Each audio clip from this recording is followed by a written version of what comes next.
మన తండ్రి అయిన దేవునికి, మన రాజు అయిన యేసుప్రభు ద్వారా స్తోత్రములు చెల్లింతము గాక. ఆమేన్. నాగేశ్వర గారి చేలో ప్రార్థన చేశాం. ఆ తర్వాత భోజనాల సెక్షన్కి వచ్చాం. గుమగుమలాడుతుంది పలావ్, కమ్మని భోజనం, రుచులు, బిర్యానీ.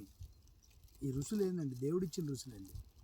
దేవుడిచ్చిన రుచుల్ని ఖర్చు పెట్టి ప్రేమతో ఖర్చు పెట్టాలంటే సాధ్యమయ్యే విషయం. యేసు ప్రభు ప్రేమను బట్టే సాధ్యమైద్ది. దేవునికి మహిమ కలుగును గాక. మరి ఇంతమందికి ఆకలి తీర్చినటువంటి, ఖర్చు పెట్టినటువంటి నాగేశ్వర గారికి, వారి కుటుంబ సభ్యులకి, వెంకటరామ గారికి, కుటుంబ సభ్యులు అందరికి వందనాలండి. ప్రత్యేకంగా వందనాలు తెలియజేస్తున్నాం. దేవునికి మహిమ కలుగును గాక. ఇంతకింత దేవుడు నూరంతలుగా దయచేయును గాక. ఆమేన్. ఆరోగ్యం ఇచ్చును గాక, ఆయుష్ ఇచ్చును గాక, ఆశీర్వాదం ఇచ్చును గాక. దేవుని కాడిచి పొందుకుంటూ మరలా మనకి ఇలా ప్రేమగా, మళ్ళీ మనకు ప్రేమ ఇందులో దేవుని చిత్తం అయితే మరొక పర్యాయం మళ్ళీ ఏర్పాటు చేయను గాక. ఆమేన్. యేసు మహారాజుకే. Thank you daddy, thank you Jesus, thank you holy spirit. యేసు మహారాజుకే జై. ఆమేన్. అయిపోయింది.